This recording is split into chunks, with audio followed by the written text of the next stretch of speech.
Welcome to the Sourcing Hero podcast, produced by Una, a group purchasing organization that empowers sourcing heroes, and Art of Procurement, the world's largest procurement podcast network.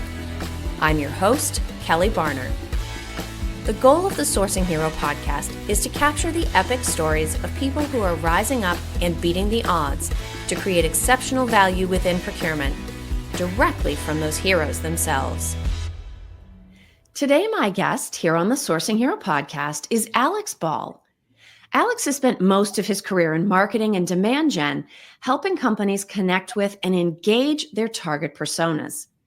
He has also had the opportunity to work with procurement and has seen some ways that his marketing knowledge can be applied inside of companies to increase procurement's influence, something that we have long wanted to do. So, hi, Alex. Thank you so much for being with me today. Hi, Kelly. Thanks for having me. It's great to see you as always. Now, I talked a little bit about your area of professional focus in my intro, but what else do you find that it's helpful for people to know about your professional journey? Yeah, so I've spent as you said, the majority of my career in the marketing space, and I've done a variety of things within that space, including, I kind of cut my teeth in the trade show space was where I started out, which I think inadvertently ended up being a great, starting point for the career, because in that world, you're kind of planning a larger, longer term strategy, which I think kind of helped prepare me for later stages of my career. But I've done everything from running trade shows to digital marketing to marketing operations and kind of everything in between, and have done it in multiple industries. And as you said, I've gotten to, work a little bit with the sourcing and procurement space and gotten to know that world a little bit as well. So it's been a fun ride. Now, as we think about marketing, and I know for me, I've never worked in marketing, so a lot of my exposure to marketing is as a consumer, but you can still sort of recognize that effective marketing is about having a good story and doing a good job telling it. Yeah. How have you seen that play out? I think storytelling is the underlying thing that is most important in marketing without a question, right? I think people sometimes get lost in the snappy tagline or the memorable commercial or all of those things. But, when I start thinking about marketing in a story format, there's kind of a couple of formulas I like to think of that kind of fall underneath that, right? One is I'm a big fan of the Simon Sinek why, how, what model, which is people don't buy what you do, they buy why you do it first, right? So when you start thinking why, I worked for a tech company a handful of years ago where I got introduced to this model by, without question, the smartest creative mind I ever worked with. And, we talked about things in that vein, right? We started with why we existed. What was our mission, our vision? Then we talked about how we were going to accomplish it. And then we talked about what we actually did, which was more the first time we got into the whole story about our software and our technology and all of those things. And what we found was people started to really grasp our purpose. And stories are more memorable too, right? And when you break things down into a story, it gets out of like the techie side of things and the nuts and bolts. Like, not everybody's going to know what the ins and outs of a tool are, but they will remember that story behind what the tool is. And I think procurement may not naturally have that skill set, but we've certainly felt what happens when you don't use storytelling. We're so data driven that a lot of times a question, whether it's from a supplier, an executive, a stakeholder, they'll ask us this question and the answer is 12, which might be accurate, but is not, I don't know, it's not memorable. It doesn't have that emotional connection. And based on the commercials I watch on TV, if you can have some sort of emotional connection to most of the products being sold on TV these days, then I think it's within reason to have emotional connection to the work that procurement does. What is it that the numbers are important, the data is important, but what do we need to wrap that information in to actually make a lasting impact when we share it? I think there's one of my favorite things to do is just ask the question why, right? So I had somebody really smart in my career one time say, if you ask the question why 5 times to every answer, you'll eventually get the real answer.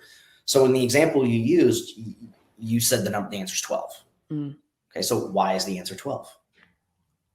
why does that matter? Why does that matter? Why does that matter? Why does that matter? And when you do that on the back end, you're too late, right? But if you start telling that story on the front end and lead with, like as a marketer, I may go into a boardroom or an executive room and say, hey, we ran this campaign. Here's why we ran it. Yeah. Here's what we did to accomplish the why. And here's how, why, how, and then what, right? Here's how we went about it. Here's what we did specifically. And then here were the results. By leading with that story, you get to why 12 matters, right? So it's a lot of times it's not a matter of not doing something that's out of your comfort zone. It's just a matter of the order of operations with which you tell that story, right? Does that make sense? It absolutely does. And I have to think it also becomes a part of it. Who are you telling the story to, and what do you know about them? So if you know you're telling the story to, I don't know, a very engaged stakeholder or an executive that has been a big proponent for procurement's impact, versus I'm going to tell this story to somebody who I either don't know or is a skeptic. If we're backing up and starting to think about, certainly the answer's still 12, but we're thinking about that story right from the outset. Do we prepare differently to communicate that message if we either don't know a lot about or even know we're going to get some pushback from our audience? Absolutely. I think the golden rule of marketing is know your audience, right? And I think that applies to just about anything, right? And it starts with kind of understanding your audience's why, right? If you're a procurement leader going in and sharing results with, marketing versus, engineering, you're talking to two very different mindsets, Absolutely. very different groups that have very different cares in the world, right? So you need to be prepared to position your story according to what is most important for them, right? And one of the ways I like to think about this is whenever I'm putting together, marketing materials, I'm trying to think through, like, with what I'm working on right now, what is it that I want the person to take away from this? What do I emotionally want them to feel? And then what do I want them to do about it, right? So, there could be a lot of different ways to go about that. But if I'm sitting in procurement space and I want a department to get more engaged with us, for example, right? I want to try to tell a story that makes them think, hey, this is a group that could help me. I'm busy and they could do a lot of this better and I can allocate my time elsewhere. Maybe that feeling is some FOMO, right? FOMO makes people act, right? So if you can weave in hey, Mr. Marketer, Mrs. Marketer, we were spending our time, we worked with another department, helped them accomplish A, B, C, and D. Now I'm thinking, man, I'm missing out. And then I'm starting to position in my brain, oh, I'm gonna have to explain to my leadership why I'm missing out. I'm gonna have to do all these things, right? So the course correct, right? And then tell them what they want. Then the do element, right, is leave them with some kind of action to know or to take, right? So if you can kind of position things in a little bit of think, feel, do based on what their need is, right? You can make some major adjustments in how you work with different groups or how you tell your story. Yeah. And when I think about going out in practice to do this, in my mind, I sort of imagine one-on-one, maybe me in a Zoom meeting or me in a conference room, but that's relatively limited in terms of the scale of reach we can have. It's important. Those connections are important. And maybe that's how we try out our storytelling and our messaging. But I would think that a lot of companies probably even have existing channels in place that procurement can do to start telling that story, laying the groundwork, building a little bit of brand awareness for procurement internally that we're not leveraging. What might be some examples of those things that we should find out if our company has?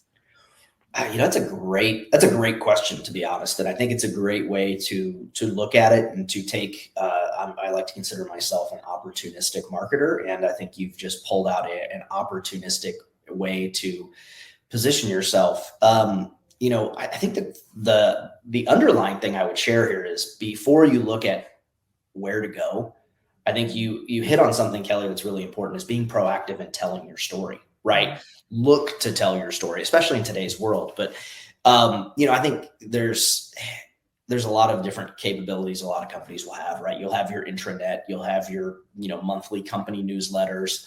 You also may have screens throughout your offices that, you can go and ask your team that runs that to put up, some slides and some materials that tell your story, tell successes, right? We get into stories. If you've worked with a group, help them solve 10 contract issues that saved hours of time and giant amounts of money.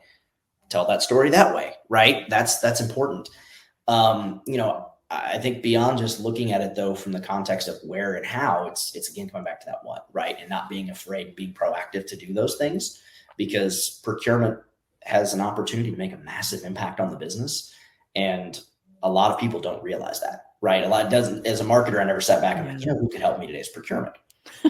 But don't worry, nobody else ever thought that either. The reality is every time, but I'm wrong, right? When I'm saying that in the context of just not being part of the thought, right? So you need to make sure you're part of the thought. And I think the way you outlined that is a great way to say it.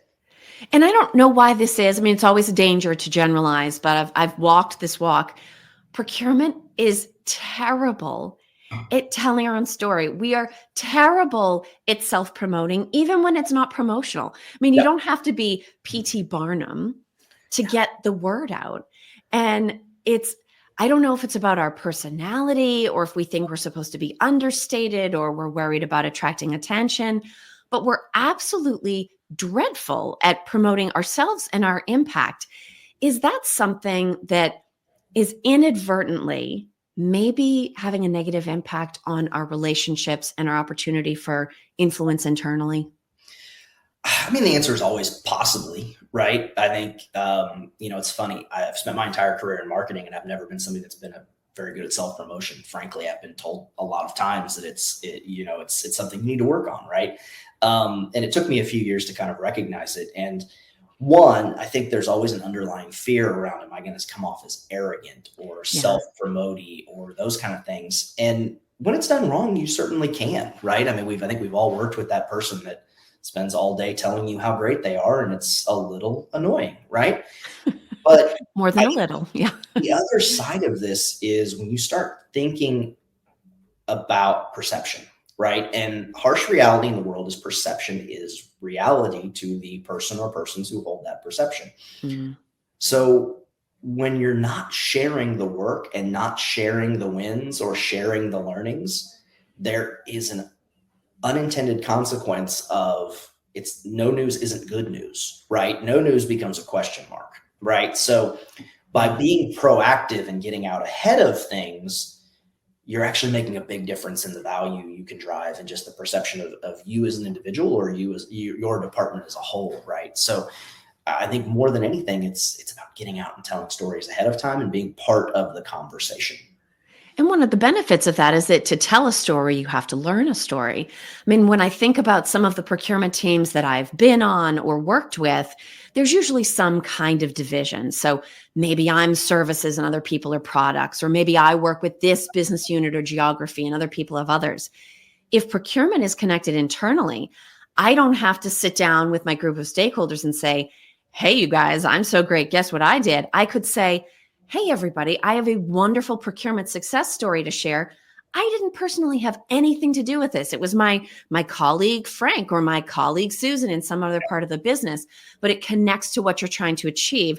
Yeah. There is a way to market procurement without being, to your point, arrogant, because I do think that turns people off. Nobody ultimately wants to hear that. No, it's, but I think, again, that comes into storytelling, right? And one of the most effective marketing tools is case studies, right? Nobody wants to be the first group to do something. They want to know, hey, you've put this tool out there, this widget, and here's someone like me that has used it, succeeded with it, et cetera.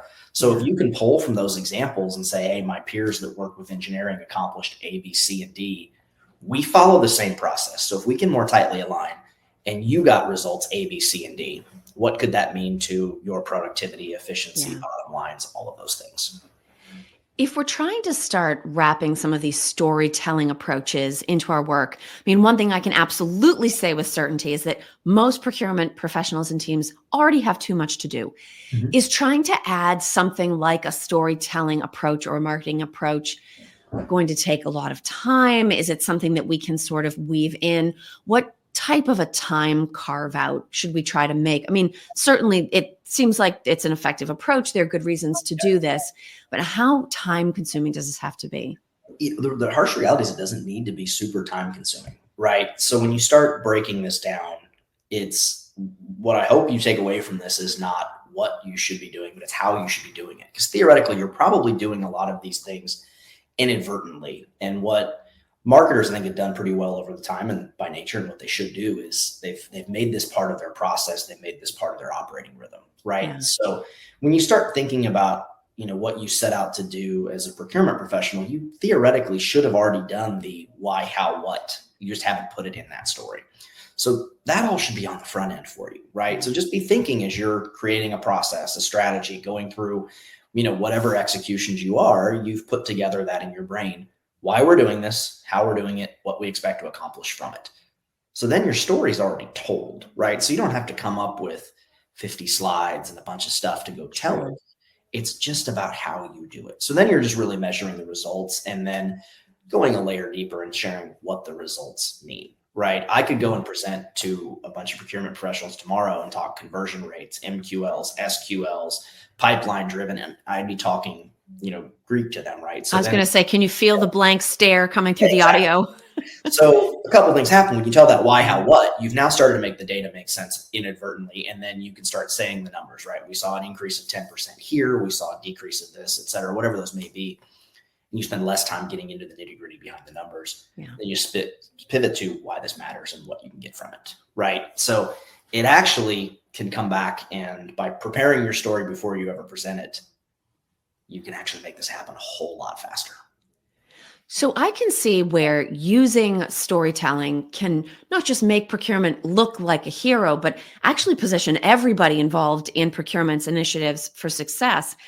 But not every story has a happy ending, Alex. Yeah. Can storytelling be an effective approach when either we don't know truly what the outcome is going to be, or when we know something has already gone wrong? Yeah. So I think this is a great topic to cover. It could probably be its own topic and cover for hours, but nothing goes right 100% of the time, right? And frankly, your leadership doesn't expect everything to go right 100% of the time, right? So what they're looking for when you start presenting things, right, is what happened? What did you learn as a result of it? And what are you doing to prevent it in the future, right? So your story, it's okay to start with the why, how, what, right? And the what may be a bad news story, right? But it's a couple things. It's coming down and saying, hey, because we learned this happened. Here's what we discovered, right? Here's what we're going to change. So in my case, I remember I ran a campaign, one time where we spent a lot of money. We got a ton of leads, but we didn't see it convert into pipeline, right? So, and it was a pipeline driver, right? It was not supposed to be a just awareness thing, right? So it was pretty decent fail. So, we had to tell the story of, hey, here's why we did it, how we did it, et cetera. We broke down the data, and, we found some answers into why we think it didn't work. And if in our case, it was that we were not following up long enough with the leads, right? These leads didn't have the familiarity with us that we were maybe accustomed to with other leads, because we had done some work with an outside party to help garner them. So we kind of messed up the middle part of that life cycle journey. And then by not continuing it through far enough at the end, we missed the mark. So the story we told was, we discovered it's not the channel, it's not the buyer, it's not the content, it was how we followed up. So here's the adjustments we've made to the follow-up. Here are the pieces we've put in place to make a better connection between what they engaged with, our brand, our value, and then drive that home. Here's what we're going to do differently next time, and here are how we're going to measure it down the line. And with that, a couple of things happened. One, the leader said, okay, a marketing campaign that didn't work. That happens all the time. But I took out 90% of their questions by how I told the story. Yeah. Because what they're really looking for, is how are you adjusting? What are you learning? What corners are you looking around? And can I trust that you have this to fix the next time? Right. And that's more important than anything else as you go through these efforts.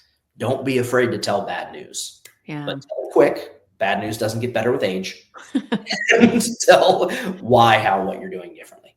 Right. Well, and I think it connects back to one of the things you said earlier, that if you leave a blank, people are going to fill it in with something. And you could even have executives thinking, do they know this didn't go well? Like, have they thought about this at all? Whereas if you hey, this didn't go well, but let's talk about why. Let's talk about what we learned, what we're changing for the future. At least they're not thinking, we threw all this money out the window. Is this team even reflecting back on the fact that we didn't achieve our objectives? Don't leave that blank. Sort of fill the space with at least a controlled message. And it may not be the most fun conversation you have all week or month or year, but it will at least be a constructive one where you've had some amount of control over the narrative.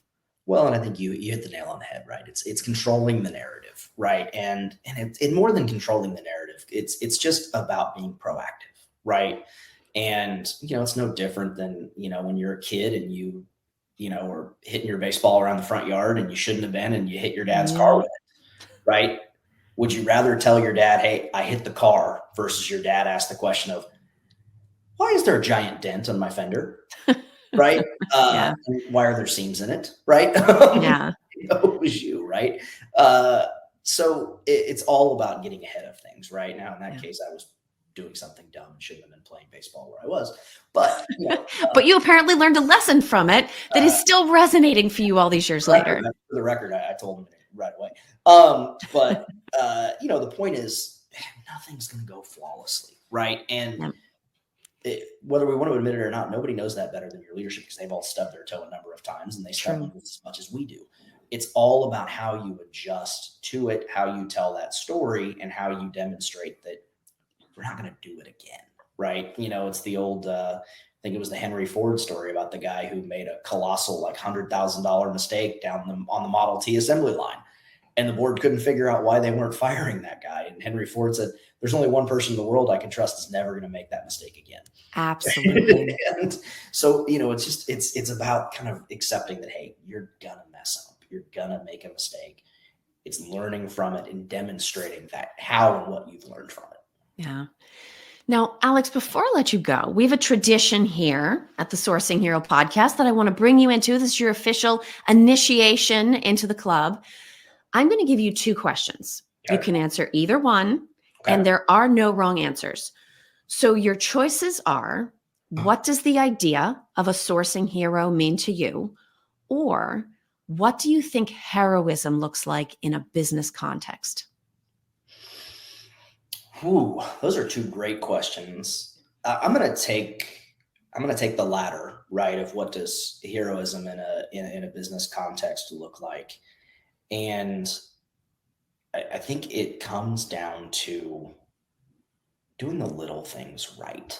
I think everybody wants to go out and have that massive story, right? You and I were talking about the Super Bowl a little bit before we jumped on, for example, and I think sports is a great analogy for life, right? And football's a great example, right? It's 11 people doing 11 right things at the right time, right? So I think a lot of times heroism is knowing what you're supposed to do, when you're supposed to do it, and pick those times to go and take that big risk, right? But it's being someone that the person next to you can trust, rely on, is an expert in what they're doing, and is always looking to get a little bit better every day. Well, this has been an exceptionally interesting conversation, Alex. I think there's a ton in this that procurement can start putting into practice immediately in small ways first, to your point about heroism, and then into big, more meaningful ways longer term. If people have listened to this conversation and want to connect with you, maybe they want to talk about the Super Bowl, or maybe they want to talk about MQLs and SQLs and storytelling, what is the best way for them to get in touch? Yeah, just hit me up on LinkedIn. It's Alex Ball. I think my Alex C Ball, I believe, is my URL extension. And I'm obviously connected with Kelly, so if you see that connection, it's the right one. But that's a great way to reach out to me. I'd love to chat further, and I'm a marketing nerd at heart. So if you ever have any marketing questions, or just say, "Hey, here's how I put together this story. Does this resonate?" I'm happy to help you out. Awesome. Well, thank you so much for being with me today, Alex. No, awesome. Well, thank you very much, Kelly. I really appreciate it. It's always a pleasure to sit down and chat with you. Thank you for listening to this episode of the Sourcing Hero podcast. Join us again next time for more true stories of sourcing and business heroism performed by your colleagues and peers. Look for the Sourcing Hero wherever you get your podcasts, and don't forget to subscribe. Finally, don't forget, sourcing heroism is taking place all around us every day. Keep your eyes open and you're bound to see it. Until next time, I'm your host, Kelly Barner. Stay well and always remember that you can be a hero too.